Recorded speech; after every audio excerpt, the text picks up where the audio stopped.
And we are live, guys. Welcome to a very special guest, Mr. Ran Crypto Banter. Welcome from Stockholm, Sweden. How are you today? Good, my friend. How are you? I miss Stockholm. I haven't been there for a while. I haven't been there since COVID. So, actually, the last time I was in Stockholm was one day before the lockdowns that were in the Oh, United States. really? That was the last time I was Just there. in time. Yeah. We'll have you here in the studio and the office next time you're here in person. Yeah, I You were would love. traveling. You were traveling last week to the Binance Blockchain Week, right? Is that right? Yeah, I was there. So I did a whirlwind tour. Went to Amsterdam for the Grand Prix. Then from there, I went to Lisbon for NeoCon. Then from NeoCon, I went to Paris Blockchain Week. And then I'm back. I'm back here for a week. On Monday, I leave for Token 2049 in Singapore. Then I'm home again for 3 days. And then I fly to Bogota for DevCon, Ethereum DevCon. Then I'm home for 1 or 2 weeks. And then I fly for Solana event in Lisbon. So I've got a hectic travel schedule between now and the end of the year. I must say, a really crazy travel schedule. Exactly. And it's one thing that I'm really impressed about. You are one of the hardest working people in this whole industry. And I said when we chit-chatted a little bit, when we talked first time, you told me a bit about your story, how you got to this point. And I found it very interesting. And I know for sure that many people in our community, they don't really know who you are. Most people have seen you. I mean, you have seen you maybe talking about some altcoin or something like that, but they don't really know who is this guy and how did he get here. Can't you tell a bit the story Like, one more time? let me run you through it. So I'll try and summarize it very quickly. So in 1998, I raised a lot of money for a dot-com startup. In 2000, that dot-com startup blew up like every other dot-com startup. The dot-com collapse was way worse than the current crypto collapse. I can tell you that. People reference the current crypto collapse and refer back to the dot-com collapse. The Nasdaq took 15 years to recover. So just to give you an idea, like now I at the time raised a lot of money, and I mean it was north of $5 million, and in those days, which was just think 1998, and built a dot-com company, which it failed to launch. The reason why it failed to launch is we were so busy building the product, and then the market collapsed, and then we couldn't raise enough money to actually launch it. So that collapsed. With it, I went insolvent. I was gone. I'd put my house in, I'd put my car, I put everything I owned into this company. That's how much I believed in it. Yeah. And I was insolvent. I had to move back to my parents' house. It's quite humiliating. It's like you've gone from having, driving BMW convertibles and wearing very fancy suits to moving back to live with your parents and not actually having enough money, petrol money to drive and meet your friends for dinner, let alone dinner money. Anyway, long story short, I started a marketing company because it was the easiest thing to start. That was in 2001. And by 2015, it was the biggest marketing company in Africa. And we started the process of selling it to publicists in what is the biggest media and marketing acquisition on the African continent, I think, to this day. Wow. But that was a long build up then. That was basically from 2001 to 2015, right? So 14 years. Well, that's actually the big thing in the story. So it took me 15 years to build a $150 million business. So it took me 15 years to build a business that was eventually sold for $150 million, more or less. Yeah. The reason why I'm being vague on is because the exchange rates were fluctuating. So I don't know the exact amount, but let's call it $150 million. And what I realized was that I was thinking and therefore building very linearly. So my head could really think linearly. And the industry that I was in was very linear. And what do I mean by linear? Linear means that you have to work harder to make more money, and it's linear.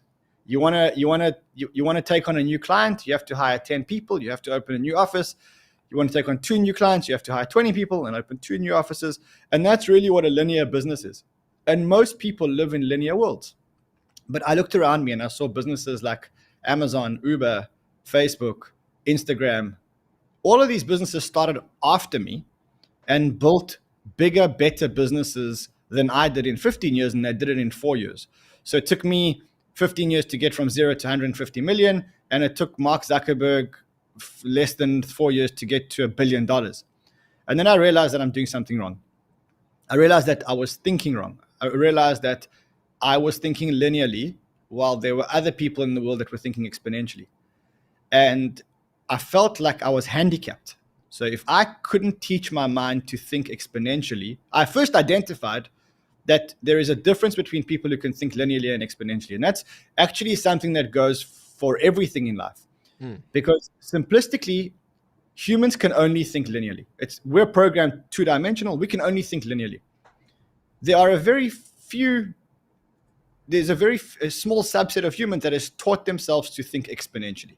And it's a real skill to think exponentially. It's not because it doesn't come I naturally. can just add one story that I agree so much with you, and it is so unintuitive somehow to think exponentially. As most of you know, I worked with the telecom, right? And when I started, it was a small niche thing. Most people thought that it will only ever be rich people who can ever use a mobile phone. It will never be a mass market thing. And certainly not using data. That will be something very, very niche because it's so bad, it's so slow, screen so you can't really do anything on it. And it kind of felt this, and then over the years, and I had a similarly long journey, right? And over that time, it went from something very small until everyone in the world basically used it. But it felt the same. It's very hard to understand when going to the work and doing it. It kind of feels the same if it's 1 million people using something, or 10 million, or 100 million, or 1 billion, or multiple billion. It feels the same. It's very hard to understand in the mind. I found it very hard. So you're lucky because I know your background is in telecoms, technology, engineering, and telecoms. And telecommunications networks are the ultimate in exponential growth. And in fact, when people talk about network effects, the definition of network effects actually comes from mobile telephone networks or telephone networks. And so I realized that I had to teach my brain to think exponentially. And the way I do things properly, or I don't do them at all. And so what I did was, the first thing I realized, if I want to think exponentially, the first thing is I've got to get out of a linear world. And so that's why I sold my business. And when I sold my business, people were shocked. And the reason why they were shocked is we were number one, and we were also the fastest growing. Now, it's very rare that you have a number one that's also the fastest growing company in the industry. Yeah. We won Best in Business. We won Entrepreneur of the Year awards, EY. We won all the awards on this business, and we were taking over the industry, and then we tapped out. The reason why I tapped out is because I didn't want to live in a linear world. And the reason why I didn't want to live in a linear world was because it was fun when I was young and I could work 20-hour days, and that gave me a competitive advantage. But as I got older, I had less and less energy. And with less and less energy, I felt like I was running, but instead of running on a street, I felt like I was running on a treadmill. And every day or every year, they turned up the treadmill by one notch, which was inflation. Yeah. And they just turned it up for me to run harder and harder. And what I realized was that I was actually working harder and harder and harder every year. And I was coming out at exactly the same point that I started. Yeah. And that for me was like, if I carry on doing this, I've got to get out. And so I got out. I'm going to do whatever I did to get out. So what did I do? The first thing is I started to listen to everything that was about exponential technology, and I made sure that I didn't listen to anything from the linear world. Second thing is I went to Singularity University and I did what they call their master's program, which was around exponential thinking. The third thing is I went to Harvard and I did every single course that I could get my hands onto around exponential thinking and exponential technologies. And I did an OPM and whatever else. Once that was done, I came back to my existing business because I was still serving an earnout. Yeah. The problem is that I had taught myself how to think exponentially. And in the process, once you learn to think exponentially, then linear doesn't make sense to you anymore. So right now, because I can only think exponentially, when I sit with my friends and they tell me about the amazing property deal that they've done or the amazing trucking deal that they've done, and they tell me that they have to buy 10 more trucks to each drive 10,000 kilometers per month, yeah, I get anxiety because I don't understand. It goes against my belief system. So I managed to train my brain to think exponentially, but I landed back in my old business, which was a linear business. And that became quite funny because it's almost like we spoke two different languages. It was like I could only speak Mandarin, which was exponential, and they could only speak English. And it just meant that everyone that I spoke to got upset because I was talking here and they were thinking here. And so what happened? Publicists who bought my business effectively fired me. And they said, look, you're actually destructive in this business. Get out. Exactly. Which was Yeah, the and best thing that ever happened. yeah, exactly. Yeah. And that was maybe the right thing to do, if because maybe they have to continue like that. Maybe that's what they need to do, and it's not for you anymore. They are a very linear business, and they are, linear and corporate. And I couldn't think like that because I was now thinking exponentially, and I was an entrepreneur, and the two just don't meet. Yeah, Entrepreneur and corporate are complete antitheses, yeah. and linear and exponential are complete antitheses. So I left. Mm. And when I left, I promised my wife that after I sell my business, I'm going to retire for a while and spend all the time in the world with her, because, I'd spent selling a business is very, very stressful. People don't realize how stressful it is selling a business. When you sell a business, 9 times out of 10, 5 times in the process, the deal gets called off. Yeah. When you're selling a business, you've got to build management and systems and processes that will pass a due diligence, which is extremely stringent. And you've got to keep, at the same time, you've actually got to keep the business going. So it's very, very, very complicated to sell a business, very stressful to sell a business. Managed to sell the business, got out, got fired, lost my earnout, and at the time discovered Bitcoin and crypto. And I started trading arbitrage. And that was around 2015 then, or when 15, was yeah. it? Yeah. My first Bitcoin I bought at the end of 14, but generally 2015 was when I got into crypto a lot more seriously. I was fired in like 2017. So, this whole process was like, it took a while. Yeah. Anyway, so I get into crypto. I love crypto because it's everything. And we'll talk about why I think it's everything it's the most incredible thing in the world, other than the fact that it's great technology and changing the world. But there's a lot of other things which are amazing for someone like me. Yeah. I went all into crypto. And at the time, I was just investing in Bitcoin and also investing in some startups around Bitcoin and stuff like that.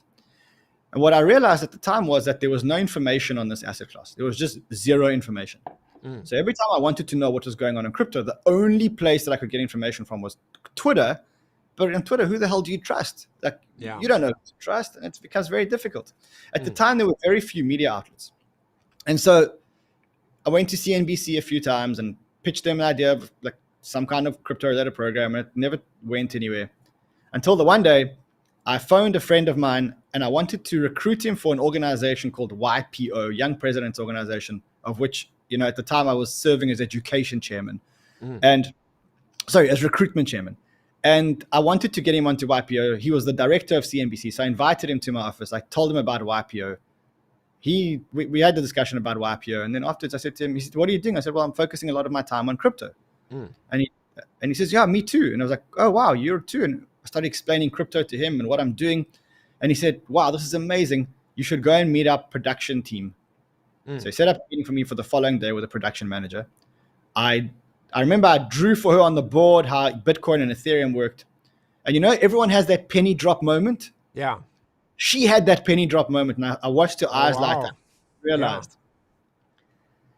And so she said, "This is amazing. We've got to have a show about crypto on CNBC." And I was like, "Amazing. Well, if you need anything, let me know." Yeah. She's like, no. You're doing the show. Yeah, exactly. Yeah. I was like, "Hold on a second. I don't do TV." She says, "Don't worry. We'll teach you how to do TV. You'll bring the crypto content. We'll teach you how to do TV. And don't worry, it won't take much time because we have a production team who's ready to help you." Cool. When do we start? We start next week. Okay. Wow. So we meet next week, and I see what the production team has prepared, and no one at CNBC knows anything about crypto. It's embarrassing. I was like, "Guys, we can't have a show today." We canceled the show for that day. And the following week, I took matters into my own hands, and I phoned all my friends in crypto, Brock Pierce, Spencer Bogart, anyone that I knew in crypto, and I said, "Listen, next week, between this time and this time, I'm going to phone you on Zoom, and when I get you, you're going to be live on CNBC, and we're going to do the world's first televised cryptocurrency show."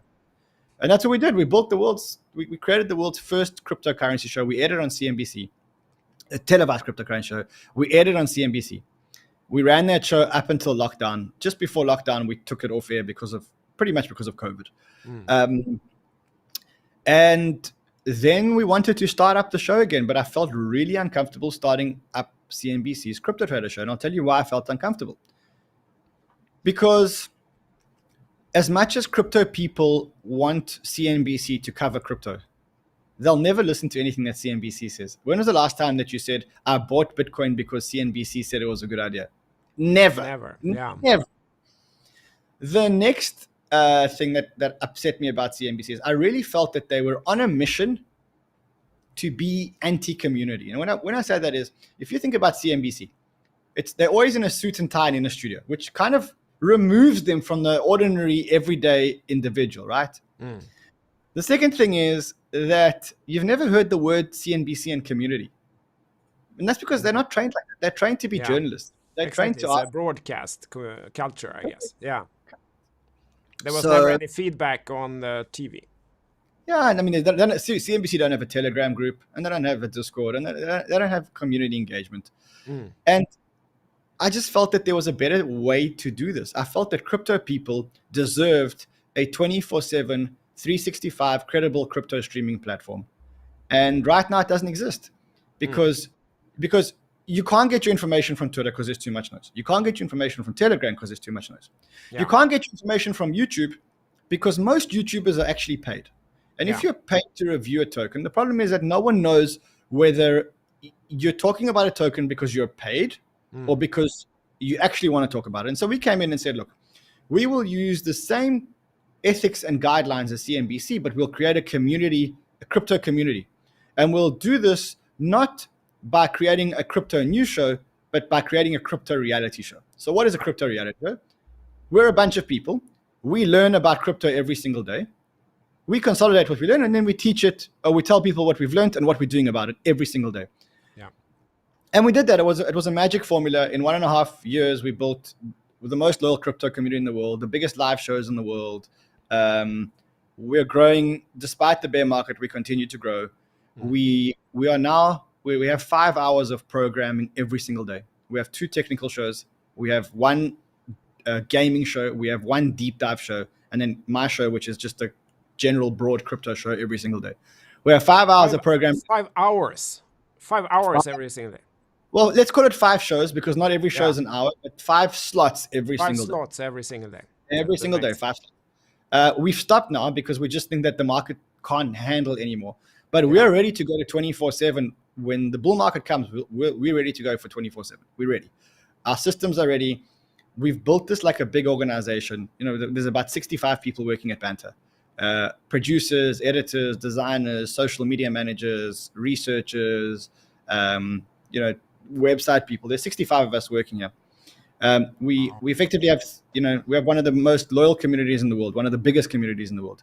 And we're on a mission to bring live streaming, credible content to the crypto world with a mission to say that any time of the day or night, you should be able to go to one channel and know exactly what's happening in the crypto world without having to do too much reading. Yeah. You know, if you're driving, if you're running, if you're at work and you just want to put headphones in and carry on while you're working, you can do it. And that's really what we're building. It is absolutely amazing. Thank you for sharing all this. And I hope that everyone listening here, that you kind of take in what an enormous journey. This is a 25-year journey, basically, to get to this point. All the learnings along the way, all the insights, and then the execution to build this incredible powerhouse that you are at this point. And that's how much it is, because of course it's easy to come in and you see someone there. Okay, there's some guy sitting talking about some altcoin. What does he know? Okay, but it actually took 25 years of hard work to get to that point. And it's really, behind every overnight success, there is often a story like this. There is a decade, there's at least a decade of hard work, often 2 decades of hard work behind that overnight success. You know, I'm so glad. It's humbling and insightful, and I know a lot of our members here will feel the same. I'm so glad you said that, because this business, Banter, which is not even 2 years old. In fact, in November the business turns 2, is already bigger than my business was when I sold my previous business. So like the valuations that we got in Banter are already way bigger than the ones that we've got on my previous business. The one took me 17 years, and the other one took me less than 2 years. So what was the difference? There's 2 things. The first thing is experience. Yeah. What used to take me a long time now takes me much less time, exponentially shorter. Yeah. And the other thing is teaching myself to think exponentially, which was the biggest thing that I ever did was to teach myself to think exponentially in such a way where I forgot how to think linearly. And that was the biggest gift that I gave myself. Did you kind of use your capital also to kind of start this growth journey? Because it's not easy what you have done. A lot of people feel that it should be easy, right, to start a YouTube channel and get some views and so on, but it is not. It takes a lot of hard work to research, to produce, and in the beginning there is not much return, right, because the growth comes slowly. Could you leverage your capital that you had built up to create this? Or So CNBC gave me an amazing startup, and the reason why they did it because remember when crypto started, not when crypto started, but when crypto mainstream started, I was the one guy in the world on CNBC. And so when I used to call people like CZ and Roger Ver and Brock Pierce and Spencer Bogart and all these people that were, Ari Paul and all these early OG guys, I used to call them from CNBC.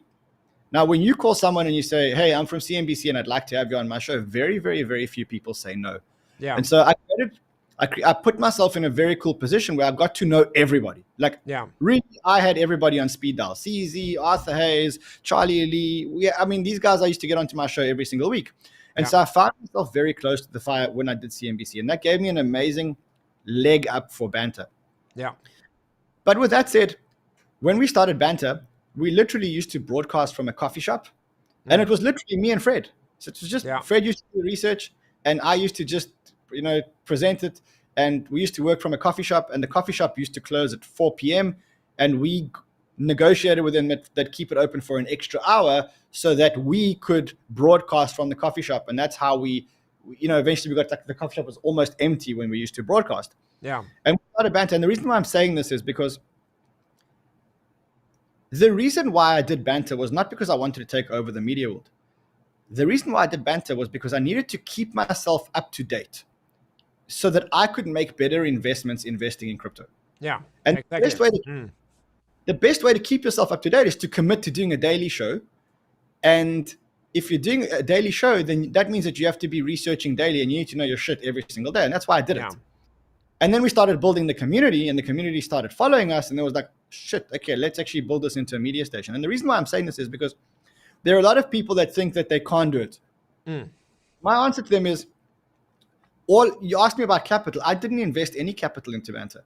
Very little. I bought a couple of banners and I bought a soundboard and I bought a camera. But that's not huge capital. No. And we rented the coffee shop, which used to cost us, we had to pay a little bit extra over our food. But that's how we started. And that, I'm not talking to you that we started like this 10 years ago. It was less than 2 years ago. We started in a coffee shop. And today we got, across all our channels, over 700,000 subscribers. Yeah. So it just shows that we're living in an amazing industry at an amazing time where a man with a van and a camera can actually really create a business. And outcompete someone like CNBC. Because, they could have continued. They have all the capital and, the resources and everything. Or, I don't know, and I don't need to pick on CNBC. It could be any channel like BBC in the UK or, I don't know, any TV channel. But they haven't. They haven't really realized the opportunity, or they don't have the competence to execute and so on. I always... Mainstream media can't compete with us. And, no. I had an epiphany the other day. And I'll tell you what the epiphany was. My wife reminded me that we don't actually have a TV at home. And we're moving houses, and she said, do you want a TV in the new house? And I was like, do we have, well, sorry, does that, and the takeout there is to say that I didn't even realize that I don't have a TV anymore. Yeah. That's how bad it is. Exactly. And why? Then I thought, what do I actually do with my time? So what do I do with my time? I watch a lot of YouTube and I listen to a lot of podcasts. And then when I want just other entertainment, I'm either scrolling through TikTok or through YouTube Shorts. And so what that shows is that anybody has more power than a mainstream media channel. In fact, the mainstream media channels are dead. It's no wonder that even people like Netflix, that their results are going down, because who watches Netflix when you can scroll through YouTube or YouTube Shorts and consume that kind of content? And so exactly, anybody can build knowledge. Anybody can build a community. Anybody can build a portfolio. You just have to be in a building mindset. And Yeah. what you can't be is you can't be the victim. You can't play victim mentality. A lot of people are, I either call them closet entrepreneurs, because they say that they're an entrepreneur, but they're working in a full-time job. So you ask them, what do you do? I'm an entrepreneur, but you have a job. Yeah. That's what I call a closet entrepreneur. Most entrepreneurs don't come out the closet. That's Yeah. the problem. Yeah, so most entrepreneurs, or they play the victim card. I could never start a YouTube channel. I could never build a community. I could never write a newsletter. I could never create content. Why not? It's like Exactly. if I can I do heard a it. quote many years ago that always stuck with me, and I repeated it a million times, that you can be a victim or you can be a leader, but you cannot be both. You cannot be both at the same time, or, in the same year even. I mean, if you are in a victim mindset that everyone is against me, I cannot do anything because they are bad, okay, then you cannot lead either. You have to get out of that, start taking accountability, start taking responsibility, take on the criticism that will come whenever you do something, and go out and lead. And I'd like to summarize one thing that you illustrated it so well. I always say that there are 5 elements of leverage, or of exponential growth, that we could also say it. It is competence, number 1. And that's really what you described here. You could never have done that if this was you back in 1998. You probably couldn't have done it, even if you had the same opportunities. Number 1, competence. Number 2 is software. And even if you're not developing the software, the whole blockchain industry is leveraging software. That's the opportunity. That's the whole industry that we're in. Number 3 is audience. If you have audience, you can leverage your ideas. The ideas get legs and they take off. You're really building audience. Number 4 is capital.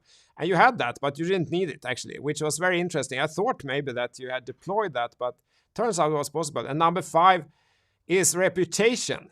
And that's not to be underestimated. And it's hard to gain. It's easily lost.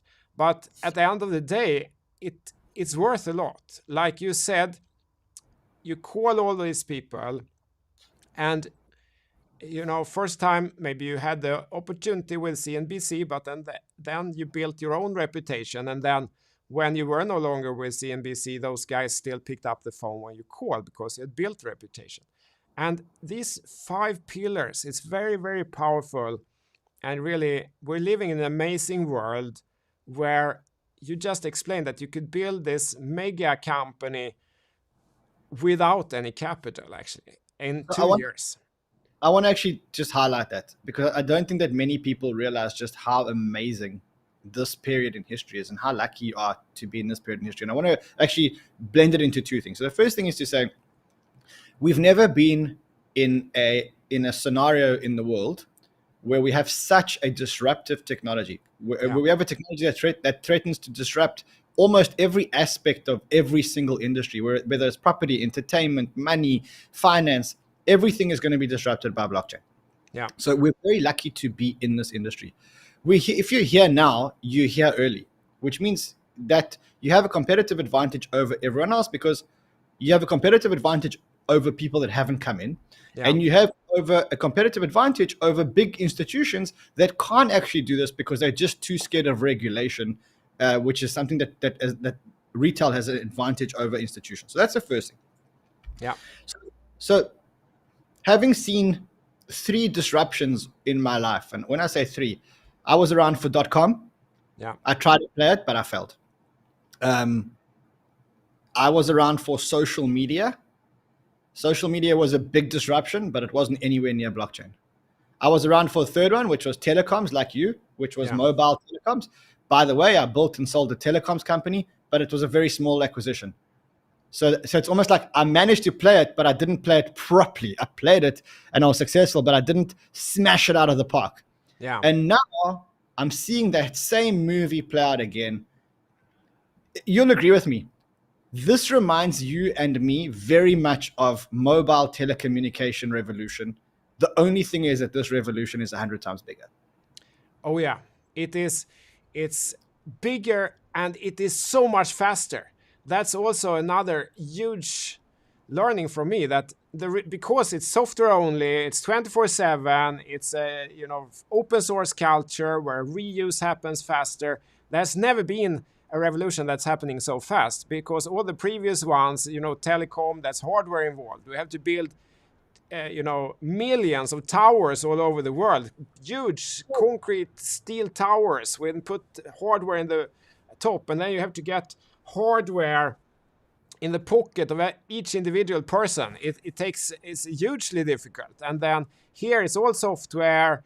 Someone comes with a new idea, the next day, literally, there will be other companies that have, cloned the GitHub repository and done their own version, and the ideas spring forward like this. And it is really, there's nothing like it. Also, there's another thing that is different from, for example, internet or telecom, and that is that in the internet era, in the telecom era, you could only invest in the companies. You had to pick the right company to invest in if you realized the internet was, or .com, World Wide Web is going to be huge.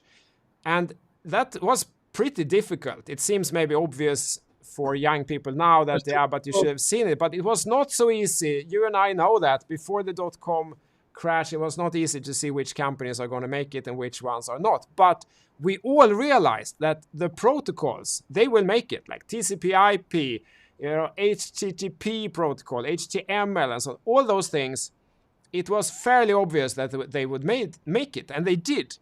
But which companies was very difficult to pick. And the same thing with telecom. Say Ericsson, that I worked at, that pretty much created the whole, drove the whole industry, created majority of the protocols, pushed them out and so on, was not, of course it's a big company, it's been very successful, but not as successful as in terms of money as, for example, Google or Facebook or Amazon or something like that. And while the protocols became the biggest protocols of all time, the biggest success of all time, but you couldn't invest in the 2G GSM protocol as such. You couldn't invest in the TCP/IP protocol. You couldn't invest in the HTTP protocol. But in blockchain, you can invest in the protocols as such. You don't need to go out and pick a specific company. You can be satisfied with saying, I think that the, Bitcoin protocol or the Ethereum protocol or something like that is going to make it, and you can be part of the protocol. And that is new. That has never happened before.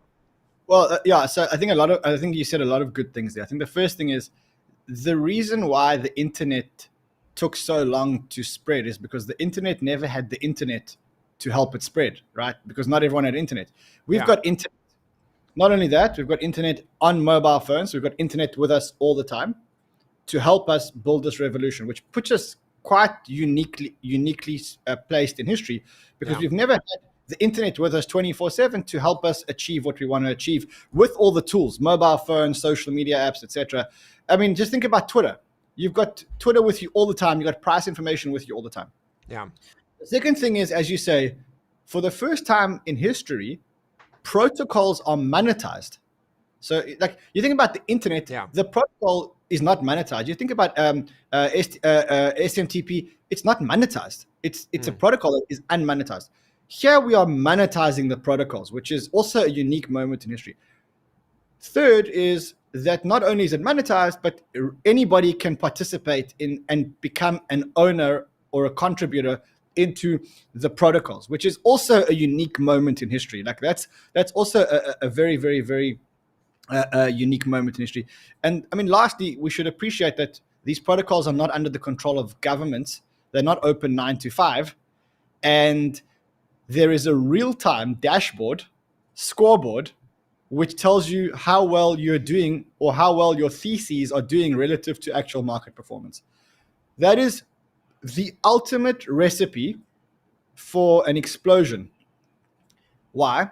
Because humans thrive on dopamine rushes, and you get a feedback cycle through the dopamine rush. So what happens is you say to yourself, I think Ethereum is going to be an amazing protocol. There is a price that goes up when you say this. That's a feedback loop to your brain that says, wow, you're so smart because you said something and it actually happened. and that creates more and more and more dopamine rushes. And so we have this feedback loop that tells us how smart we actually are or how not smart we are, live at the same time while we're investing in these amazing protocols.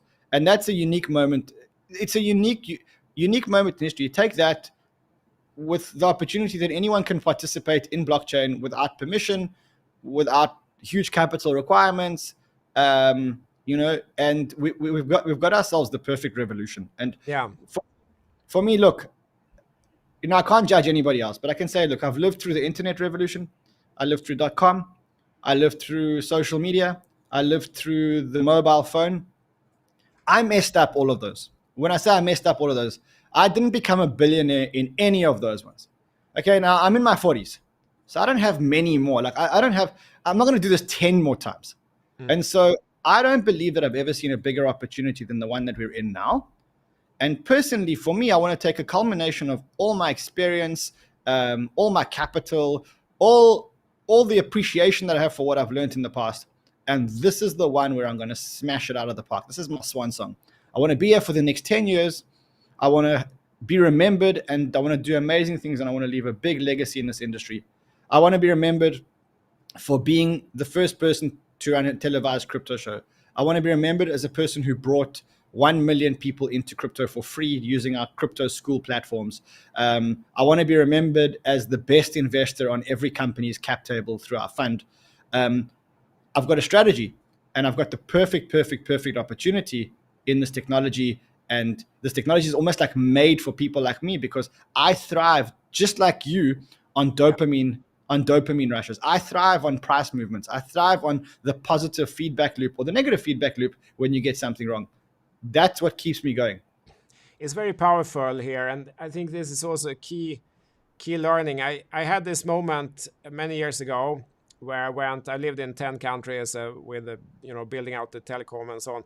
And one time we started in a new country, and my boss at the time, he started the first day and he wrote one word on the whiteboard. He wrote legacy, and wrote that, what do we want to be remembered for when this is all over? And it really hit me, deep, and it stuck with me also, that what is it? What will our legacy be? And if you can use that, combined with what you just said, we're not going to live forever, How old are you? Last, how old are you? I am 49 years old. Okay, so Lem, I'm younger than you by 2 years. I'm 47. I want to just run you through something, and I think this will, like we've spoken about the size of the opportunity, but let's actually put some context into it. Do you know what 28,800 is? It's not the price. It's not the price of Bitcoin. So yeah, speed of a modem, maybe. No, 28,800 is the average number of days that you can expect to live. Okay, so wow. 9. Okay, so you got 28,800. So the first 5,000 days and the last 5,000 days don't really count, because the first 5,000 days doesn't count, and the last 5,000 days you'll probably be spending it in and out of hospitals. Yeah. So that means that you got 18,800. Okay. Problem is that for me and you, we've gone through half of the 18,800. Yeah. In fact, so cut the 18,800 in half. Cut it, it's gone. We've got about 8,800 days left. Okay. You have 8,800 days left, and that's it. You're not coming back. Now, the problem is that the first half of 18,800, 9,400, or whatever it is when you are getting stronger, fitter, faster, and more energy. And the next half, actually, you're slowly in the decline. So now you've got to make a call. You got 8,800 days left. Tomorrow you got 8,799, and the day after that you got 8,798. How do you best want to utilize that to leave your legacy?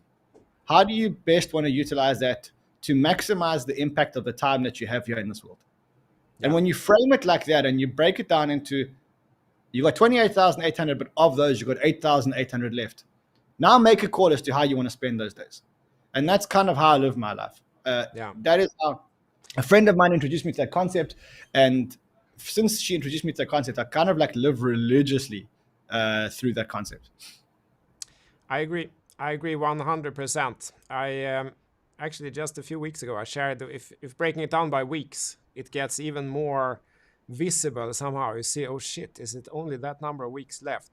And I feel it's very powerful to, for example, then critics don't matter. That's not on the, that's fine. Bring it on. Uh, it comes down to purpose. It comes down to growth. It comes down to being of use. And I think a positive take on this is that two things.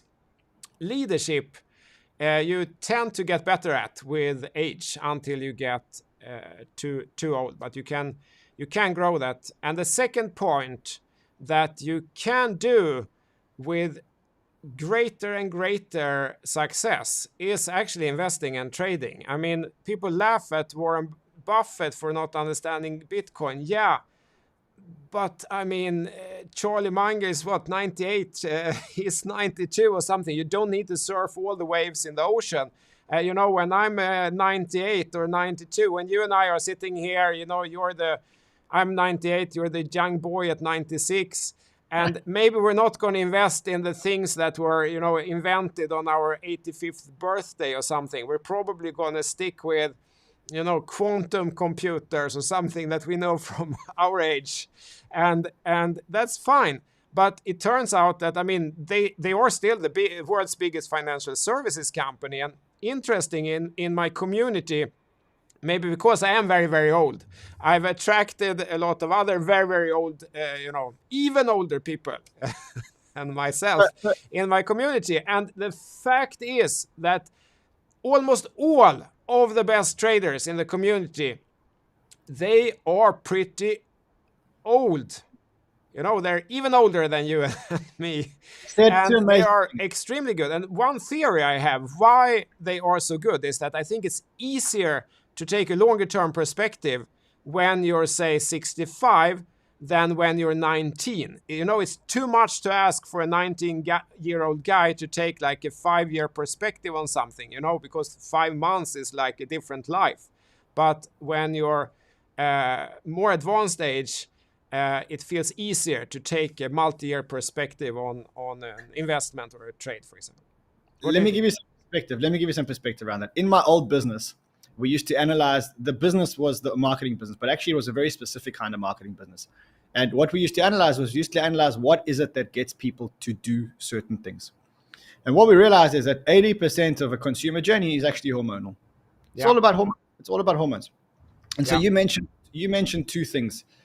I'll give you one example of how we used to use playing on hormones to get people to buy stuff. We realized that when a mother gives birth, when the baby goes through the birth canal, the mother releases what's called oxytocin. Oxytocin is a chemical that is the bonding chemical. So when me and you are friends, we bond to each other because of a chemical called oxytocin. Yeah. When the baby goes through the birth canal, Mother Nature programmed us in such a way that the mother releases a whole lot of oxytocin, so she becomes very attached to the baby. The same thing happens when she breastfeeds a baby. So what we realized in our old marketing company was that if we could give the mother baby product while she was releasing oxytocin, or soon thereafter, she would become connected to the baby product. So what I'm trying to show you is that if you understand chemicals, you can understand what molds humans. Now, you said something, it's amazing how older people become better leaders and better traders. So that's, again, it's hormonal. And I'll tell you why it's hormonal. So younger people have higher testosterone. Okay? Yeah. Testosterone is the attack hormone. It's the I'm going to go and hunt hormone. I'm the man hormone. I can't miss an opportunity hormone, right? As we get older, the level of testosterone drops relative to the level of estrogen. And that does two things. It calms us down, which means that we don't actually have to hunt every lion or get every trade. It means that we're okay. We become okay missing trades. We become okay being calculated and not rushing. And the second thing is it makes us more empathetic. Like estrogen, the female hormone, more empathetic. It makes us more empathetic. And good leaders are people that can display leadership and empathy. And that's why it was ironic that you said both things in one sentence. And ultimately that comes down actually to the hormonal breakdown or the chemical structure of your body that says, as you get older, you become more empathetic and less aggressive about every opportunity, which makes you a better trader. Um, yeah, so that's interesting that you said both things in one sentence. That was interesting connection actually with the hormones. I haven't thought about that. All right, there's a lot of learnings in this. Let's move on a little bit. Markets, regulation. We have a few great questions coming up. What do you think about?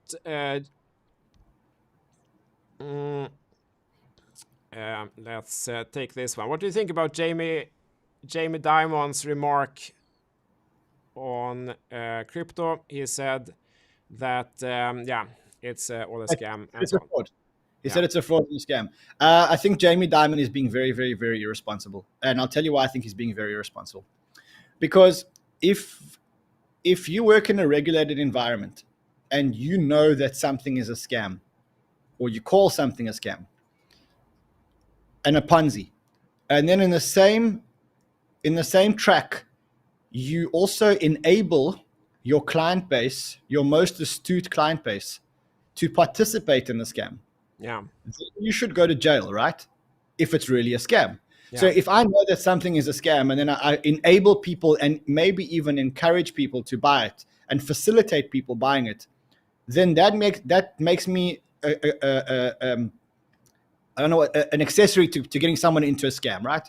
Now, if he's really going out there and saying that crypto is a scam and a Ponzi scheme, but at the same time, the bank of which he serves as the CEO is enabling and maybe even encouraging its people to buy cryptocurrency, that for me would mean that either he's completely lost credibility or he should be investigated and maybe go to jail because he's promoting a self-proclaimed Ponzi and a scam. So I think he's playing in very, very, very dangerous territory. Yeah. You can't, on the one hand, call something a scam, but on the other hand, enable and encourage your client base to buy it. And JP Morgan is one of the first banks to actually enable Bitcoin and stuff like that. So I think he's playing in very dangerous territory. Maybe he wants to buy in cheaper himself. Who knows? Interestingly, though, every time Jamie Dimon calls crypto a scam, it's very close to the bottom of the market. He never calls it a scam towards the top.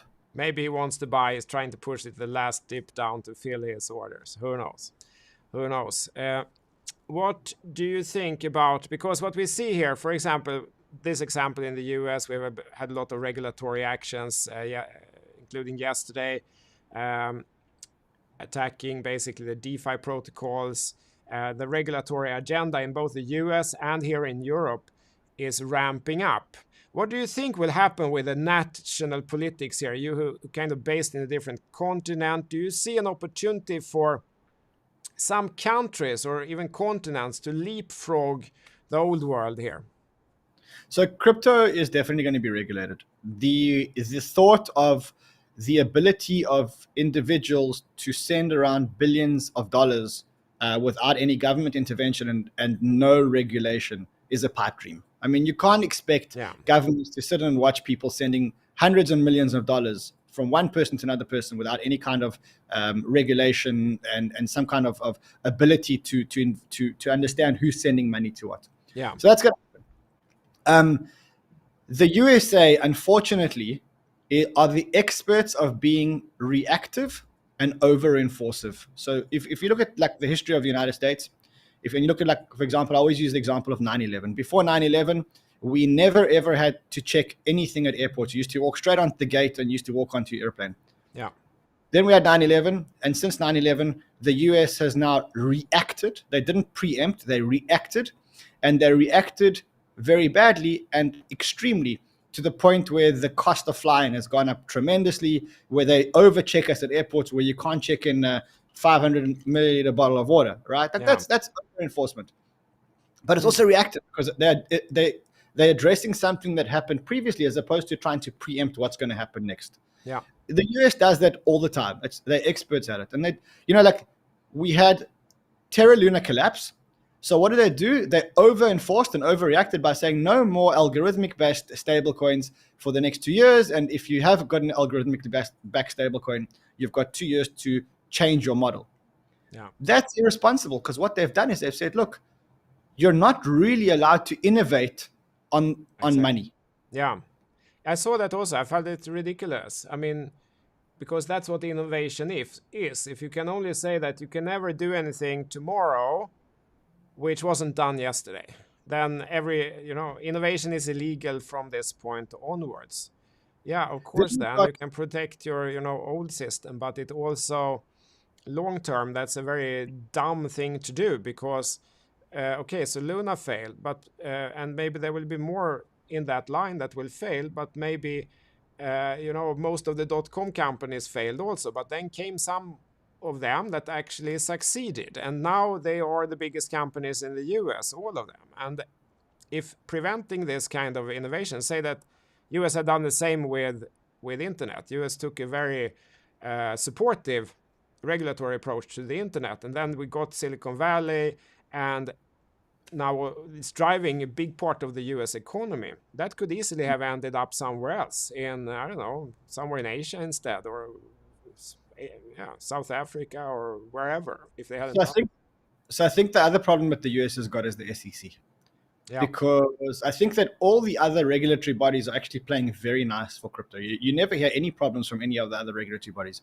yeah. but you've got a maniac at the head of the SEC, What do you think? and Again, we can take that question here.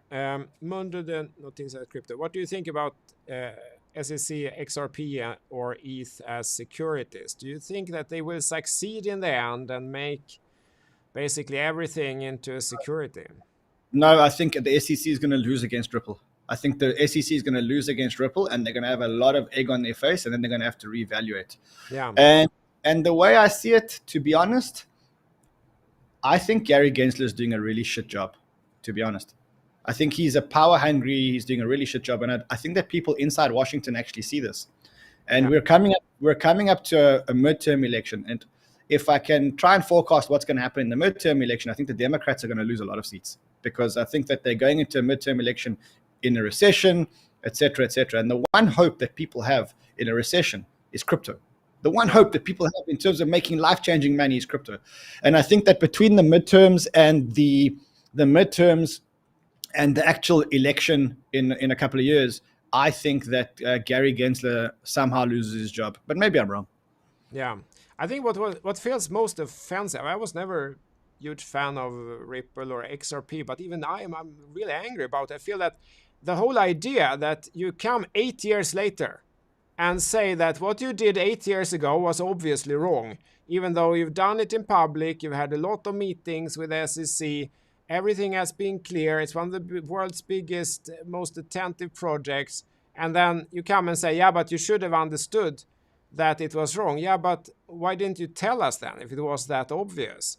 And I feel that that approach, which is now happening with a lot of projects, same with the one yesterday, the DeFi derivative project, they said that, but that was obviously not allowed. You should have done KYC on the DeFi protocol, obviously.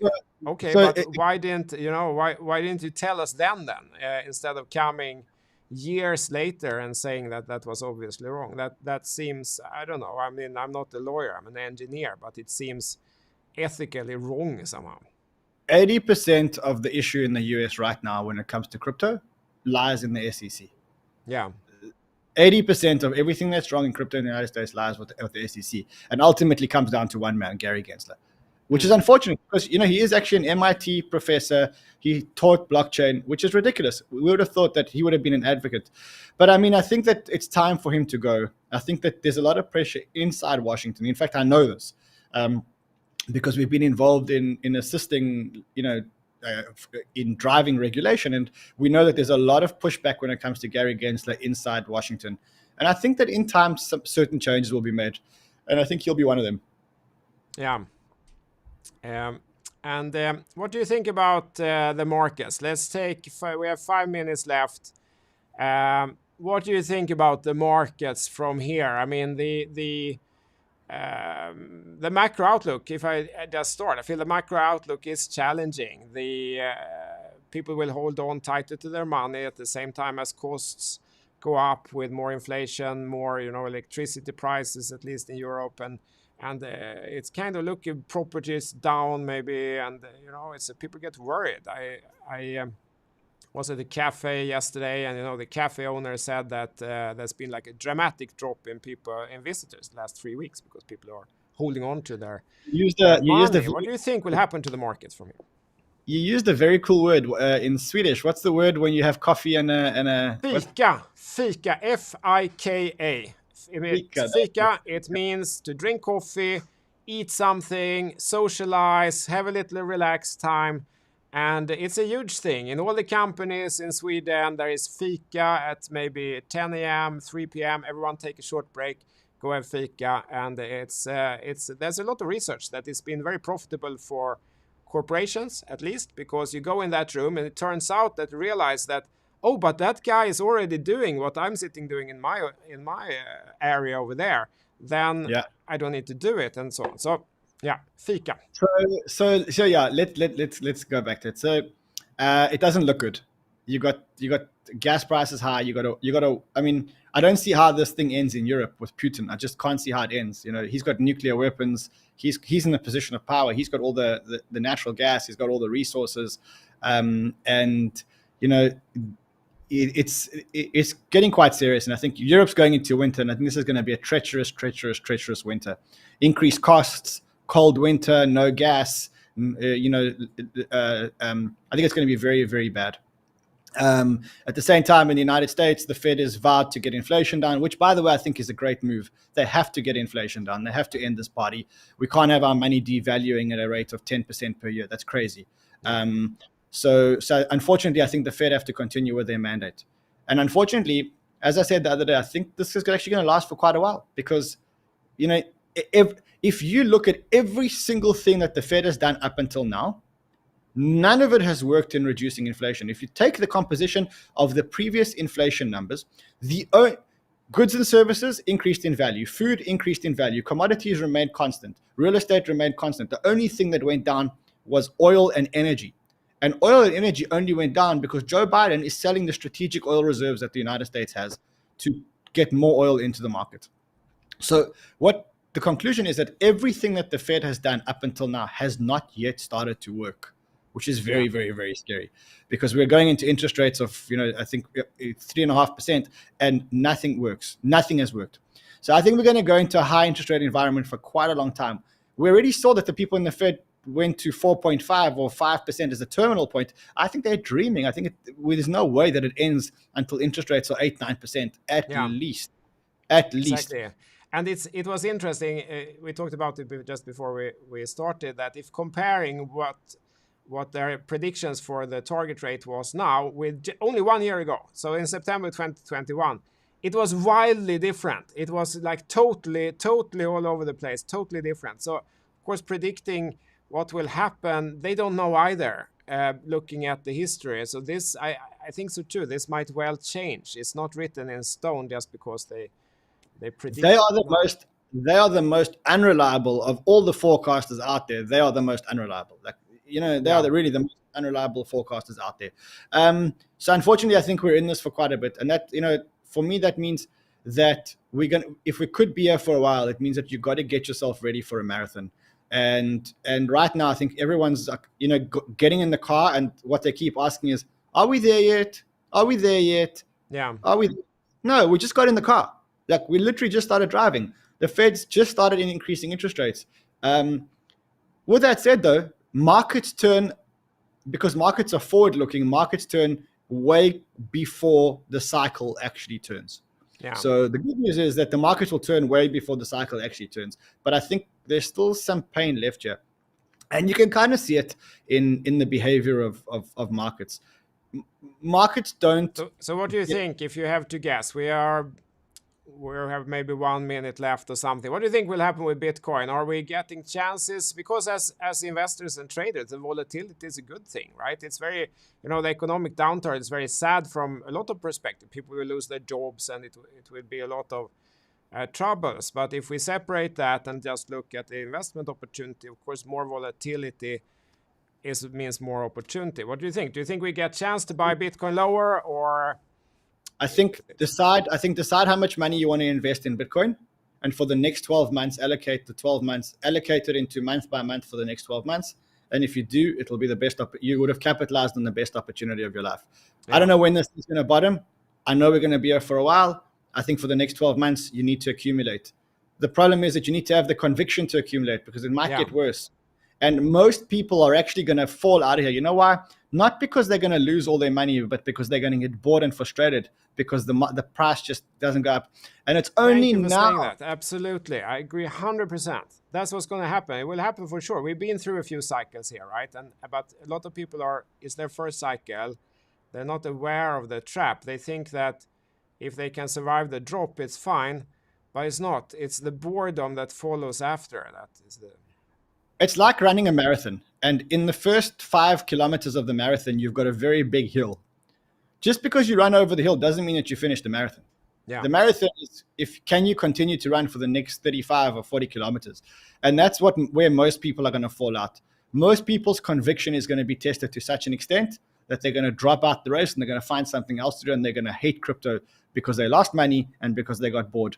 By the way, I looked at some statistics the other day that right now, today, as it stands, the ratio of people that have made money to lost money in crypto is something like 1 to 3. So for every one person that's made money, 3 people have lost money on crypto. I think that was the number. And that's the thing that's going to frustrate people. Exactly. The people on the most appreciating asset of all human history. So yes. That's how hard it is somehow. It just means that you need to have conviction and you need to make sure you complete the marathon. That's it. It's not about how much money you can make. It's not about buying the dip. It's about can you just run long enough to survive until the end of the marathon. And if you do, you'll get amazing, amazing rewards at the end of it. I've seen it because everyone that I know that was here in 2017 has got a lot more money than they had in 2017. But you know what the common thing is that they were here in 2017 and they're still here today. I have a lot of friends that were here in 2017, lost a lot of money, dropped out of the race, and never got a chance to make their money back. That's the thing around cycles. And I say this now, this is the first time that I'm actually feeling like it felt in 2017 and 2018 in the bear market. This is the first time where I'm feeling that people are getting frustrated. It's the first time where people are going, we just can't get this right. Every time we buy the dip, it goes a bit lower. Every time we get a piece of data, it's a negative piece of data. For those of you who are worried, I just want to say, you're way better off now than we were in 2016 and 2017. And I'll tell you why. In the 2017 bear market. In 2017, in a 2018 bear market, we didn't know if crypto was going to survive. No one was using ETH. There was not a real use case for Bitcoin. Bitcoin was supposed to be peer-to-peer electronic money, and it wasn't. There were still most countries were still contemplating whether to ban it or not to ban it. That was the headlines. And we never, ever, there wasn't one real world use case of crypto, and we weren't sure as to whether it was going to survive. And I remember thinking to myself, when I was contemplating whether I should stay in crypto or not, it was almost like, is there even a future for this industry? Because there's not one single use case. Nobody uses this stuff, and most countries are threatening banning it. Today, you guys are blessed because it's very, very, very different. No country except China is going to ban crypto, number one. We know for sure that there are use cases that are about to change the world. And this whole blockchain thing actually works now. And so that is the major difference between 2017 cycle and 2021 cycle. And to be honest, I feel a lot more relaxed this time because now I can kind of see that crypto is going to work. In 2017, I wasn't sure whether Ethereum was going to work. Ethereum was doing 15 transactions per second. And it wasn't even doing those properly. And it was doing those on a gas fee of $150 to $200 per transaction. That, people were talking about Bitcoin failing as money. Now I feel much more comfortable because I kind of know that this technology is here to stay and change the world. And I'd rather be here than where I was in 2017. I feel exactly the same. I just like you. I was there at the beginning of the internet taking off. I was there with telecom. I was even, as a kid, I was there when computers, started coming. And I was convinced each of those 3 times that this is going to turn big. But I've never been so convinced as I am this time that blockchain, I've never met anyone who doesn't agree that global money on the internet has a purpose, or that if you can, one guy can program something like Uniswap, and suddenly that can compete with a company that has 1,000 employees, and no one disagrees with that. The cost advantage, the speed advantage, the ecosystem advantage, it's undebatable almost. I've never been so sure. And But what a lot of people confuse that with is kind of the trading element with it. They feel that, yeah, but then it doesn't matter when I buy. I just buy everything at 65K. And then it doesn't work that way. You get too depressed, and then you sell the boredom, which is actually the bottom. And you miss, the rise up, and then you do it the second time. You buy the top again, sell the bottom again. And you can kind of repeat this mistake indefinitely. And what you said there was, when I asked you what do you think, will Bitcoin go up or down? And that this is really the philosophy that I'm trying to teach on this channel also, that no one knows what's going to happen. The Fed doesn't know what the Fed rates will be, 1 year into the future. No one knows really what the markets will do. And the way to manage this instead is to be humble that we don't know and be prepared for anything. Whatever happens the next 12 months, bring it on. We're going to find a way to take advantage of it if we prepare. But if we're unprepared, we just put in all the money and hope it has to go in one direction. And if it doesn't, it's all over. We're all kaput. Okay, that strategy, there will come a day when that strategy fails. Even if it works the first time, it will fail the second time. And I mean, some people asking here in the comments, why are we, shilling Bitcoin to people or shilling leverage trading or anything? No one's shilling anything. We need to, try to educate people. And then there are amazing tools in this industry which can, ruin you or bring you great wealth. But at the end of the day, it comes down to own education, own preparedness. And in my opinion. Exactly. Just keep running the race. That's it. If you drop out of the race, you're not going to capitalize on the upside. Just keep running the race. Keep running the race. That's it. That's you have one job: survive the race, survive the marathon. That's it. Exactly. I can guarantee everyone that the last bull market and the last bear market hasn't come yet. I can guarantee that we will continue having huge pumps, huge dumps, crashes, booms, busts. That's going to continue. And the objective here is to not quit along the way, especially not at the bottom, when most people will quit. We're 8 minutes over time. Huge thank you for this opportunity to talk to you, learn from you. I am certain that we all learned a lot and feel a little humble for the effort that you have put in and the results you've created. I've had a great time, my friend. It's great to chat with you, and not only to chat about markets, but actually to chat about us as people. So thank you, my friend. And we'll see you soon. Hopefully we'll see you soon on Banter. Yeah, looking forward to it. Cool, my friend. Have a beautiful day. From Stockholm, Sweden. Have some fika, everyone, and speak soon. Ciao, ciao, my friend. And I look forward to having fika with you in person, my friend. Me too. Really looking forward to that. Ciao, ciao.